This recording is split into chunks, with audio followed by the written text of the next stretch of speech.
அஸ்ஸலாமு அலைக்கும். Welcome back to my channel dazzling Dubai. This is your Jasmine. So இன்றைக்கி உங்களுக்கு ஒரு சூப்பரான ஒரு ஈவினிங் ஸ்நாக்ஸ் செஞ்சு காட்ட போகிறேன். அந்த ஸ்நாக்ஸோட நேம் என்னென்னு பார்த்தீங்கன்னா நேந்திர பனானா வச்சு ஒரு கோகோனட் ஸ்டஃப் வச்சு சூப்பரான ஒரு ரெசிபி. இது நல்ல ஒரு குழந்தைங்களுக்கு ரொம்ப பிடிக்கும். இது நல்ல ஒரு ஈவினிங் ஸ்நாக்ஸ். ஸோ இந்த ரெசிபி வந்து எப்படி பண்ணணும், அதுக்கான இன்க்ரீடியன்ஸ் என்ன அப்படிங்கிறத நம்ம இப்போ பார்க்கலாம். ஓகேவா? ஸோ இப்போ ஃபர்ஸ்ட் நான் என்ன பண்ணியிருக்கேன்னு பார்த்தீங்கன்னா, ஒரு இட்லி பாத்திரம் வச்சு அதில் வந்து 2 டம்ளர் தண்ணி விட்டுருக்கேன்.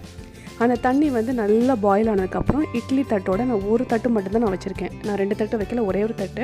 அது கூட என்ன பண்ணியிருக்கேன், இந்த நேந்திரம் பழம் இருக்கும் இல்லையா, இந்த பழத்தை வந்து பெருசாக லாங்காக இருக்கும், அதை நான் 2 பீசஸாக கட் பண்ணிவிட்டு இது வந்து தட்டு மேலே வந்து நான் வந்து 1 by 1 நான் வைக்கிறேன். ஸோ இதை நம்ம என்ன பண்ண போகிறோன்னா, கம்ப்ளீட்டாக வந்து பாயில் பண்ணி எடுத்து வைக்க போகிறோம். ஸோ மேக்ஸிமம் நம்ம நேந்திரம் பழம் எல்லாமே வந்து நம்ம வந்து பாயில் பண்ண மாட்டோம். ஆனால் இந்த பழத்தை வந்து இது ரொம்ப வந்து எப்படி இருக்கும்னா வந்து ரொம்ப ஹார்டாக இருக்கும். இதை நம்ம குக் பண்ணி சாப்பிட்டோம்னா இன்னும் நல்லா டேஸ்ட் கொடுக்கும். இப்போ நான் என்ன பண்ணியிருக்கேன்னா, அந்த லிட்டை வச்சு க்ளோஸ் பண்ணிட்டேன். ஸோ ஜஸ்ட் ஒரு 15 to 20 minutes கழிச்சு இது ஓப்பன் பண்ணி பார்த்தீங்கன்னா, அந்த நேந்திரம் வந்து பனானா வந்து கம்ப்ளீட்டாக குக் ஆகிருக்கும். இது வந்து 15 to 20 minutes போதும் உங்களுக்கு. ஸோ இது என்ன பண்ணியிருக்கலாம், இப்போ செப்பரேட்டாக இதை எடுத்து ஒரு பிளேட்டில் வந்து நம்ம என்ன பண்ணலாம், ட்ரான்ஸ்ஃபர் பண்ணி வச்சுக்கலாம்.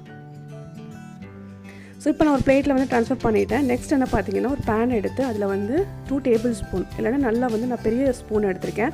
நீங்கள் ஒரு 4 டேபிள் ஸ்பூன் வந்து நெய் விட்டுக்கோங்க. இது கூட என்ன பண்ணியிருக்கேன்னா, கொஞ்சோண்டு ஒரு கைப்பிடி அளவுக்கு வந்து திருவன தேங்காய், கிரேட்டட் கோகோனட் சொல்லுவோம். ஸோ அந்த கோகோனட் எடுத்து நீங்கள் என்ன பண்ணிக்கோங்க, நல்லா அந்த நெய்யோடு சேர்த்து நல்லா நீங்கள் ஃப்ரை பண்ணிக்கோங்க, நல்லா மிக்ஸ் பண்ணுங்கள். ஸோ இது கூட நல்லா மிக்ஸ் பண்ணதுக்கப்புறம், ஏன்னா அந்த நெய் வந்து அந்த கோகோனட் கூட வந்து நல்லா வந்து மிக்ஸ் ஆகணும். ஸோ ஒன்ஸ் இது மிக்ஸ் பண்ணி முடிச்சதுக்கப்புறம் இது கூட வந்து ஒரு இன்க்ரீடியன்ஸ் நம்ம ஆட் பண்ண போகிறோம். அது என்னென்னு பார்த்தீங்கன்னா, ரைசின் அண்டு கேஷ்யூ ஆட் பண்ண போகிறோம். முந்திரி அண்ட் கிஸ்மிஸ் வந்து இது கூட நம்ம ஆட் பண்ண போகிறோம். ஸோ அதையும் நீங்கள் ஆட் பண்ணிவிட்டு நல்லா வந்து இதை நல்லா ஃப்ரை பண்ணிக்கோங்க. ஏன்னா கோகோனட்டோட அந்த ரா ஸ்மெல்லும் அந்த கேஷ்யூ ரைஸும் கம்ப்ளீட்டாக வந்து இதில் வந்து நல்லா ஃப்ரை ஆகணும். ஸோ இதை வந்து அந்தளவுக்கு அந்த ஸ்மெல் போகிற அளவுக்கு நீங்கள் என்ன பண்ணிக்கோங்கன்னா, நல்லா அதை வந்து ஃப்ரை பண்ணி எடுத்து வச்சுக்கோங்க. ஸோ இப்போ ஆல்மோஸ்ட் பார்த்தீங்கன்னா, இது கூட நான் என்ன ஆட் பண்ண போகிறேன்னா, ஜஸ்ட் ஒரு 5 டேபிள் ஸ்பூன் வந்து ப்ரௌன் சுகர். நீங்கள் ஒயிட் சுகர் வேணும்னா நீங்கள் ஒயிட் சுகர் ஆட் பண்ணிக்கலாம். ஸோ என்கிட்ட வந்து ப்ரௌன் சுகர் இருக்கிறனால நான் ப்ரௌன் சுகர் நான் இது கூட நான் ஆட் பண்ணிட்டேன். ஸோ இது ஆல்மோஸ்ட் ரெடி ஆகிடுச்சு. நமக்கு வந்து கோகோனட் ஸ்டஃப் ரெடி ஆகிடுச்சு. இப்போ அந்த பனானா இருக்கு இல்லையா, அது எல்லாம் என்ன பண்ண போகிறோம், ஸ்மாஷ் பண்ண போகிறோம். ஸ்மாஷ் பண்ணிவிட்டு, ஏன்னா வந்து இது வந்து நம்ம ஒரு தட்டு அடை மாதிரி நம்ம செய்ய போகிறோம். ஸோ இது வந்து ஆல்மோஸ்ட் வந்து நல்லா வந்து ஸ்மாஷ் பண்ணி கம்ப்ளீட்டாக இதை எடுத்து வச்சுக்கிட்டேன். இதுதான் வந்து நம்ம ரெடி பண்ணி வச்ச அந்த ஸ்டஃப், கோகோனட் ஸ்டஃப். ஓகேவா? ஸோ இது வந்து நல்லா கேஷ்யூ ரைஸின் கீ அண்டு கோகோனட் எல்லாம் நல்லா ஃப்ரை ஆகி ஒரு ஸ்டஃப் மாதிரி நம்ம ரெடி பண்ணி செப்பரேட்டாக ஒரு பவுலில் எடுத்து வச்சாச்சு.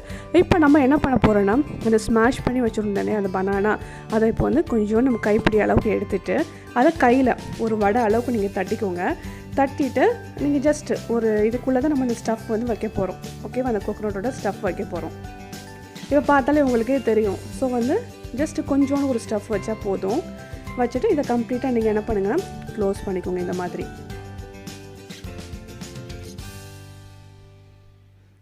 க்ளோஸ் பண்ணிவிட்டு கையை வச்சு நம்ம கொழுக்கட்டை பிடிப்போம் இல்லையா, ஸோ அது மாதிரி பிடிச்சி இதை செப்பரேட்டாக எடுத்து வச்சுக்கோங்க. இது மாதிரி ஒரு 4-5 நீங்கள் என்ன பண்ணுங்கன்னா ரெடி பண்ணி செப்பரேட்டாக எடுத்து வச்சுக்கோங்க. இது நான் இன்னொன்றும் செஞ்சு காட்டுறேன் உங்களுக்கு.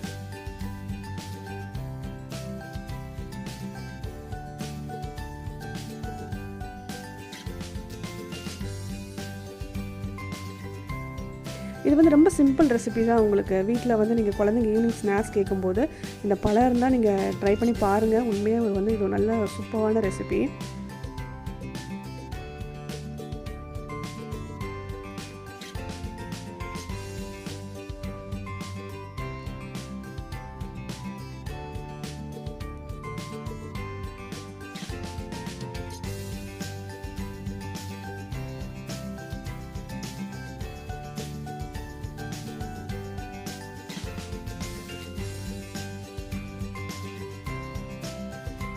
ஸோ சூப்பராக வந்து இப்போ வந்து நம்ம ரெடி பண்ணியாச்சு.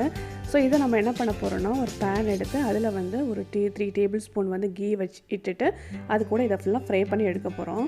ஸோ வந்து இது ஆல்மோஸ்ட் நல்ல பாயிலான பனானா தான். இதை லைட்டாக நீங்கள் ஃப்ரை பண்ணி எடுத்து 2 பக்கம் அந்த எல்லா சைடும் வந்து நீங்கள் திருப்பி விட்டால் போதும். ஸோ சூப்பரான பனானா வந்து ரெடி ஆகிடும். இதுதான் அது கரெக்ட் கன்சிஸ்டன்சி. ஸோ ஆல்மோஸ்ட் வந்து இது நல்லா வந்து ஃப்ரை ஆகிடுச்சு. ஸோ நம்ம என்ன பண்ணலாம், அதை வந்து இதை செப்பரேட்டாக நம்ம வந்து எடுத்து வச்சிடலாம்.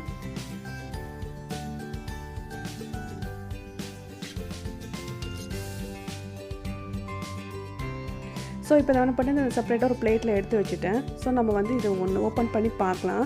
ஸோ எந்த அளவுக்கு வந்து ஸ்டஃப் வந்து ரெடி ஆகிருக்கு அப்படிங்கிறது. உண்மையே ரொம்ப டேஸ்ட்டான ரெசிபி. இந்த வீட்டில் நீங்கள் கண்டிப்பாக நீங்கள் ட்ரை பண்ணி பாருங்கள். உண்மையே ரொம்ப டேஸ்ட்டாக இருக்கும், குழந்தைங்களுக்கு ரொம்ப பிடிக்கும். இது நல்லா அந்த ஒல்லியாக இருக்குன்னு ஃபீல் பண்ணுற அந்த கிட்ஸ்க்கெல்லாம் இதை கொடுத்தீங்கன்னா சீக்கிரம் நல்லா குண்டாயிடுவாங்க இந்த பழம். அந்த அளவுக்கு இது எஃபெக்டிவான பனானா. பாருங்கள், ஒரு சூப்பரான அருமையான வந்து ஒரு நேந்திரம் பழம் stuff, coconut stuff banana ready ஆகிடுச்சு. ஸோ இந்த வீடியோ பிடிச்சா இந்த வீடியோ லைக் பண்ணுங்கள், ஷேர் பண்ணுங்கள், கமெண்ட் பண்ணுங்கள். மறக்காமல் என்னோட சேனலுக்கு நீங்கள் சப்ஸ்கிரைப் பண்ணுங்கள். தேங்க்யூ, பாய் பாய்.